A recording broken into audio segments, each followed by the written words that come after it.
You are listening to the Boss Experience Podcast, a podcast with conversations about business growth, self-development, and maintaining a mindset to achieve business success. My name is Michele Davis, and I am a business strategist and coach, and I am your host. Let's get started.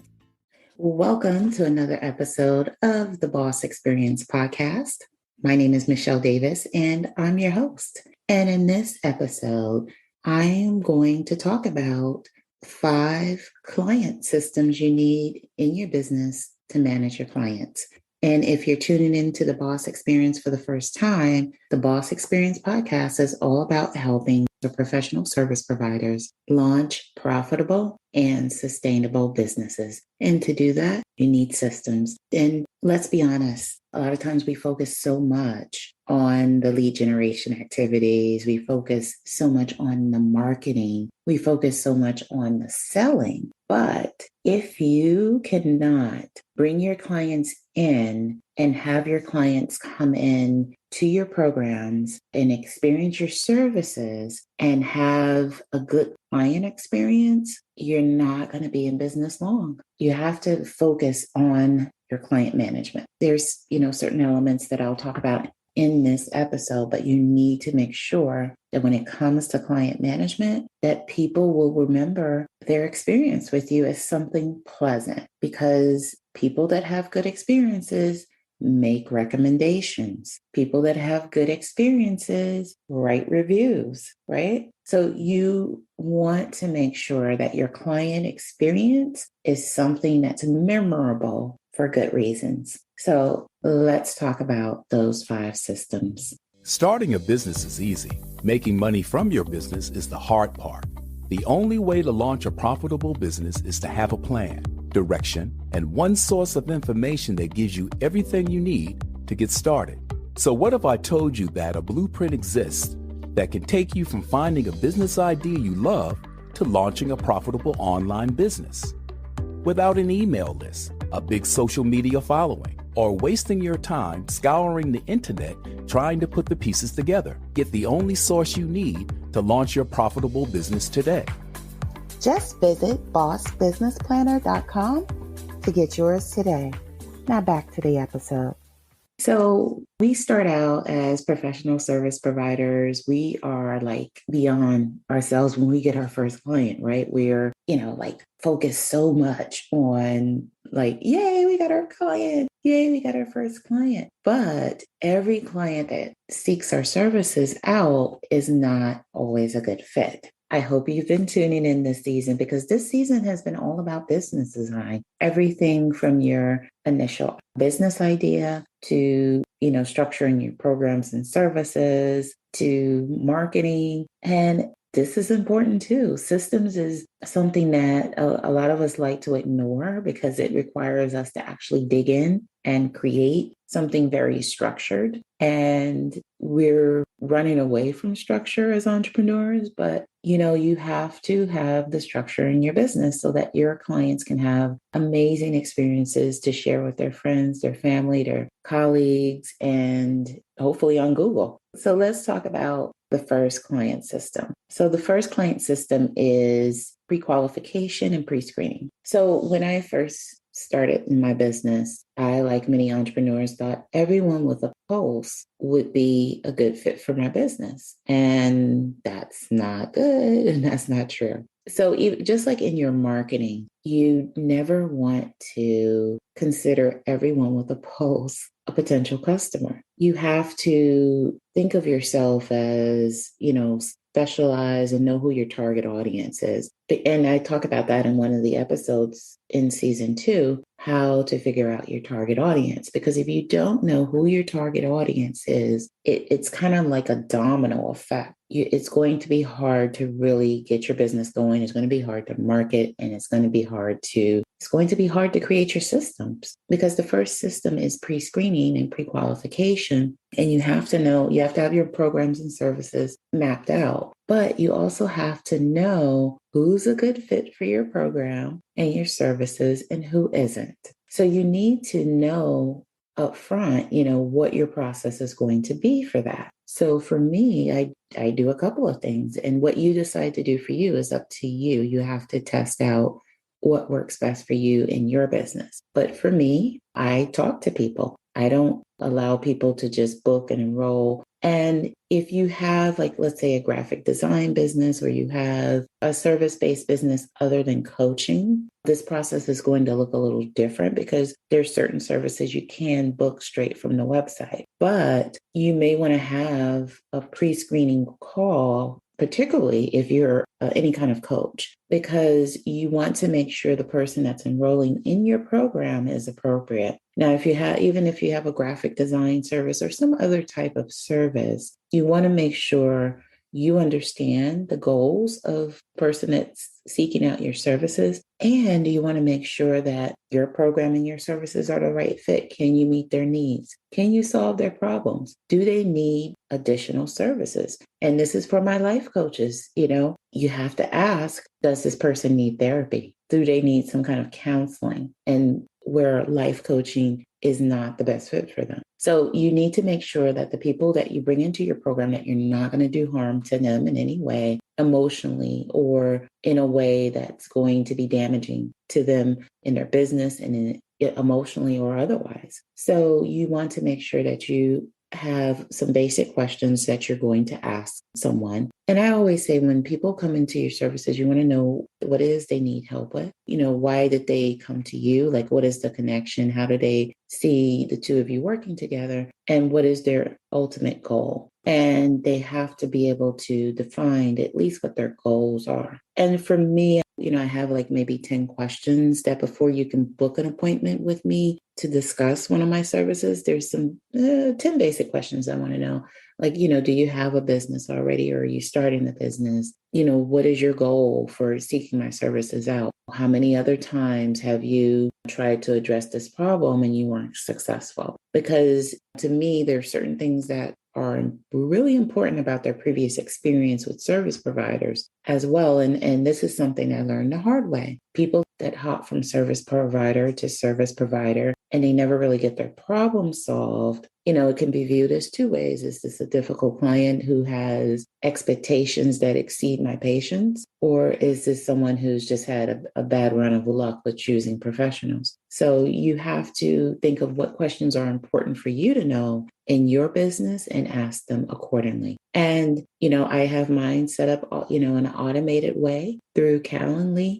How do you want to pre-screen your client and make sure they're a good fit? And looking at your programs and services and making sure that based on what this person has told you, can you solve their problem? Can your program deliver and help them achieve their goals? So that is the first system you need when it comes to client management. Okay, the second system you want to have is your onboarding. And you may be wondering, why is onboarding before invoicing? So the reason that I kind of flipped it around is because there's a very important piece that goes into your onboarding process, and that's the agreement part. And I view onboarding as, your agreement, and then also how you enroll people into your program. So before you can issue an invoice, you definitely need in writing, what the person is getting, what are the terms of your services, is there a refund policy? If so, what is it? I always have an exit clause for every agreement. That way, if either of us choose not to work together, we can both step away as long as you pay me for all the services I've provided up to the date that the agreement terminates. So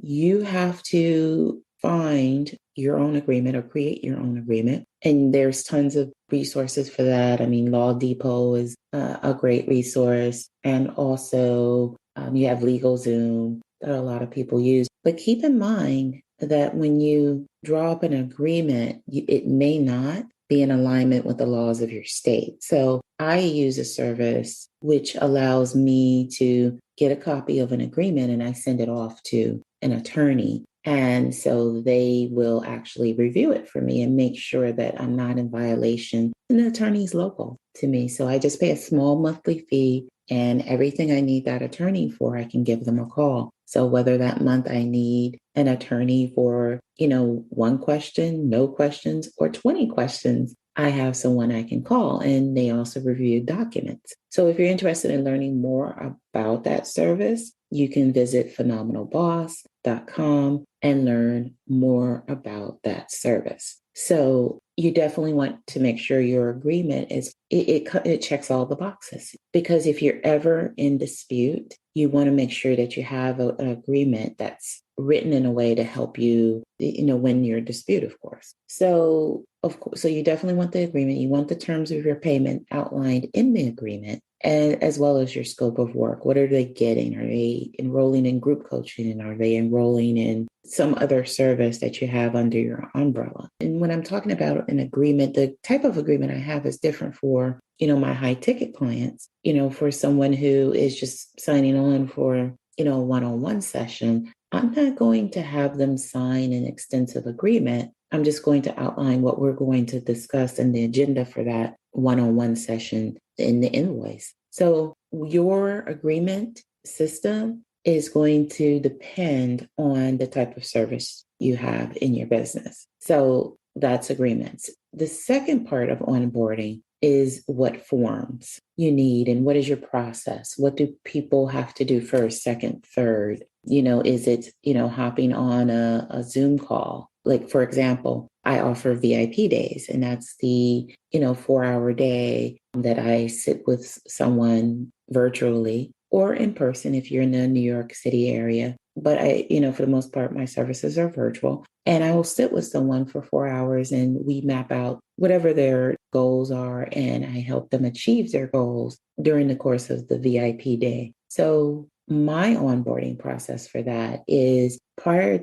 to us ever sitting down for that VIP day, there's the agreement. We have to determine what your goals are. I outline what's going to happen that day. And I also collect payment before we ever schedule anything, before I hop on any VIP day with you, because my preparation involves me having some kind of communication with you before that day to make sure that we're on the same page about what's going to happen on our VIP day, and also what it is that you're going to accomplish that day. I make sure I have a meeting with my client to make sure they understand the outcome that they're going to achieve that day. And also, which is very important, any kind of preparation they need to do for that day, anything that I need in advance. So, you really need to make sure that you're in communication with your clients. And also, one thing I like to square away is how, establish how we're going to communicate, because everyone communicates differently. So you want to make sure that you understand your client and that you know how you're going to work together,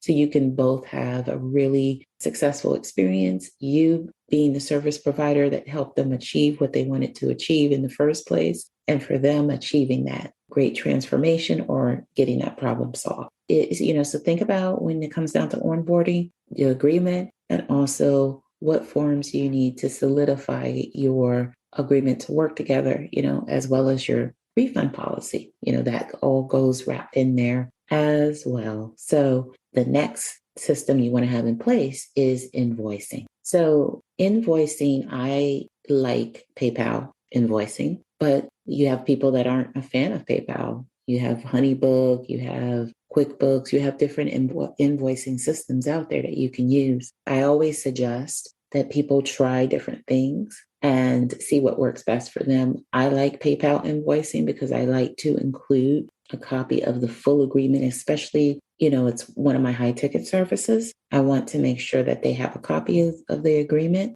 and that it's attached to the PayPal invoice, so that in the event of a dispute, you can refer back to the agreement. Okay, so that is your invoicing system. I'm not saying that PayPal is the only software or invoicing software that allows you to, include copies of the agreement. You have to explore the features. I've just used them ever since the start of my business. I just haven't really changed. It works. It's up to you. And then you can also do recurring payments on there as well, if you run like a membership service or anything like that. So we've covered pre-screening and pre-qualification. We've covered onboarding. We've covered invoicing. Now let's talk about your services, which is number 4. So your services. So your services are the heart of your everything you do, right? So you want to make sure that when you onboard someone, you have a process. So if you have a coaching program, it's not just you're going to kind of come and establish goals, at the onset. You need to have a big promise for people. So the service system that you need to have is how you're going to deliver that big promise to people. So where are they coming in? What is the starting point and where are they going to end at? So if you have a group coaching program, everyone goes through the same process, right? If you have a different type of service, there needs to be a process for how things work. So the reason you want to have a process for how your services are delivered is because you hopefully have proven that this process it actually works for your clients and that you can help your clients achieve results through your process. So hopefully if you're starting a business and people are paying you money, you've actually done the work and you know that your services will actually help the client. So that's the first thing you want to make sure of. And then, if it's a coaching program, everyone goes through the same process. If it's a group coaching program, but if it's some other service, you may have a different process depending on the package that someone selected. So you have to determine, what's your process? What's your 3 to 5 step process? Maybe you have 7 steps or whatever it is that you have. You need to make sure that you have a process in place so you can service your clients. Okay, the fifth and final client management system I want to mention in this episode is your closeout. So when someone completes your program or finishes your service, you don't just want to say, oh, bye. Oh, that's it. Or you never contact them again. What is your closeout process? What is your structured process to ask for a review? Have they paid everything? What is your process to follow up with them to make sure they have questions? I know for me, I have what's called, and for my coaching clients, the clients that I work with on a long-term basis to either develop their coaching program or for VIP days, I have what's called an implementation phase. And that is just some, quick laser coaching sessions that I have with them to make sure that, yes, we spent quite a bit of time together developing your program. Let's make sure you don't have problems getting it implemented. And you have to decide what's your closeout phase. You want to make sure all payments are done. And you definitely wouldn't want someone to be at the point of closeout to make sure your payments are done. Before you deliver any final product, you want to make sure that you have your final payment. So with the closeout, just think about what that looks like for you. Is it a survey? Is this, this is the time to ask for a review? Do you follow up with the person? What does closeout look like? And so even if it's just you right now starting out, you have to think about the future of your business. So at some point, you are going to hire someone, right? You're going to hire someone to help you, whether it's a virtual assistant or some other professional to help you. And so the thing that you want to do is you always want to have processes in your business and you always want to have them written so that you understand how your business works. And when you understand how your business works, it's easier to convey that message and that information and be able to train someone to replicate what you do. Whether you want to train them to replicate your results or whether you want to train them to carry out your day-to-day tasks, you need to have written procedures so that people can refer back to everything they've learned. You need written procedures so people have a reference so that they can look at it, review it, understand it, and actually make suggestions. So definitely have written procedures in place so that people can come in and help you in your business. And so you can have a seamless process for them to do it. So with that being said, that concludes this episode. And I'm so excited that you joined me. And I'm so excited to even share with you just what it means to design a business and help you get one step closer to where you want to be as an entrepreneur and to help you along on your entrepreneurial journey. So with that being said, my name is Michele Davis, and I'm so happy you tuned in, and I will catch you in the next episode. Take care. Bye. Are you trying to handle the challenges of life on your own? With Legal Shield, you don't have to. For more than 30 years, people have trusted Legal Shield to help them navigate messy divorces, challenge traffic tickets, prepare a will, buy a house, and even start a business. For just a small monthly fee, you have a dedicated law firm by your side with real attorneys standing by to advise and guide you through all of the things you never expected to happen. Visit phenomenalboss.com to sign up today. Thank you for tuning in to the Boss Experience podcast. Don't forget to leave a review for this episode and tune in next time.